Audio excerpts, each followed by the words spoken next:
aux jeunes d'Europe et d'Amérique du Nord. Grâce au nom de Dieu, clément et miséricordieux. Aux jeunes d'Europe et d'Amérique du Nord. Les événements récents survenus en France ainsi que d'autres faits similaires dans certains pays occidentaux m'ont convaincu de vous écrire ce message. J'ai choisi de m'adresser à vous directement non pas par une volonté délibérée d'ignorer vos parents, mais parce que le futur de vos pays est entre vos mains, et que la quête et recherche de la vérité animent davantage vos cœurs. De même, je ne cherche pas ici à m'adresser aux responsables politiques car je pense qu'ils ont, de façon consciente, séparé les chemins de la politique de ceux de l'honnêteté et de la franchise. Le sujet que je souhaite aborder ici avec vous est l'islam, et plus spécifiquement le visage qui vous en est présenté. Depuis 2 décennies, c'est-à-dire peu après l'effondrement de l'Union soviétique, tout a été fait pour présenter cette religion comme un ennemi qu'il faudrait craindre. L'attisement des sentiments de peur et de haine et leur utilisation dans des buts peu louables ont malheureusement un long passif dans l'histoire politique de l'Occident. Il n'est pas question ici d'évoquer les phobies diverses qui ont pu être véhiculées au sein des nations occidentales. En parcourant rapidement les études historiques actuelles, vous pouvez vous-même vous rendre compte que les recherches historiographiques récentes effectuent une critique conséquente du rôle des États occidentaux dans la falsification de l'image des autres nations et cultures. L'histoire de l'Europe et des États-Unis est marquée par la honte de la période de l'esclavage puis celle de la colonisation, ainsi que par tout un ensemble d'oppressions et d'injustices commises vis-à-vis des personnes de couleur ou de croyances différentes. Vos chercheurs et vos historiens ont consacré de nombreuses études critiques aux affusions de sang commises au nom de la religion lors des dissensions entre catholiques et protestants, ou encore au nom de la nation ou de l'ethnie durant les premières et secondes guerres mondiales. Le fait de reconnaître de tels faits mérite en soi d'être loué. Je ne souhaite cependant pas ici dresser un inventaire de cette longue liste d'événements regrettables, mais plutôt vous inviter à poser à vos intellectuels la question suivante: pourquoi, en Occident, la conscience collective se réveille toujours avec plusieurs décennies, si ce n'est plusieurs siècles de retard? Pourquoi l'examen de cette conscience collective doit-il être exclusivement tourné vers des réalités appartenant à un passé lointain, et passer sous silence les questions actuelles? Pourquoi cherche-t-on à empêcher la formation d'une réflexion générale au sujet d'une question aussi importante que celle de la façon d'aborder et de traiter la culture et la pensée musulmane? Vous savez bien que l'humiliation et le fait de susciter des sentiments de haine et de peur vis-à-vis de l'autre constituent le terreau commun à l'ensemble des entreprises de domination fondées sur l'oppression.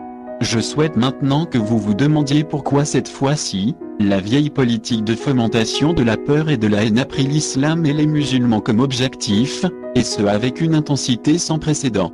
Pourquoi dans le monde actuel, le système du pouvoir souhaite-t-il reléguer la pensée islamique à la marge et la confiner à un rôle passif?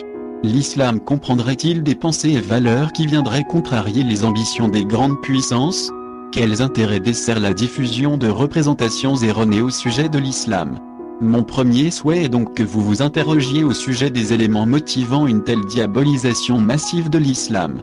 Mon second souhait est qu'en réaction aux nombreux a priori et jugements négatifs, vous essayez de mieux connaître cette religion, et ce de façon directe et sans intermédiaire.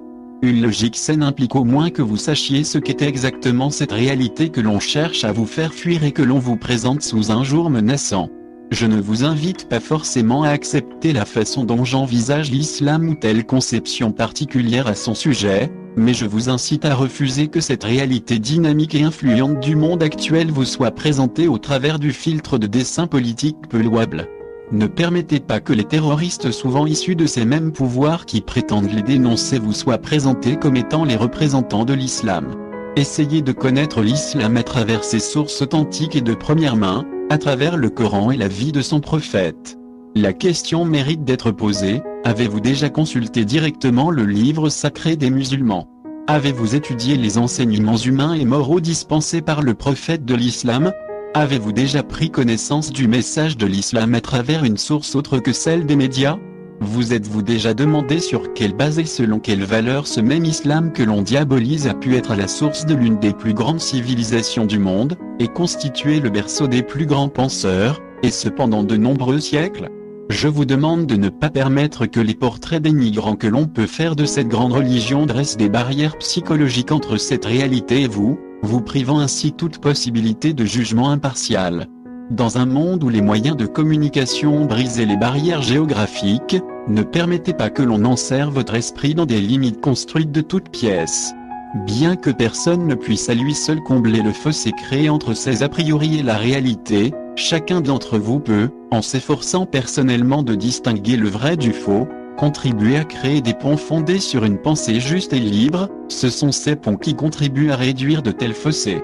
Malgré les difficultés inhérentes à un tel défi, cet effort de pensée peut contribuer à faire naître de nouvelles interrogations dans vos esprits ayant soif de vérité. Et vos efforts en vue d'obtenir une réponse à ces questions constituent en soi une occasion pour découvrir de nouvelles vérités. Par conséquent, ne laissez pas passer cette occasion de parvenir à une compréhension plus juste et exempte de préjugés de l'islam.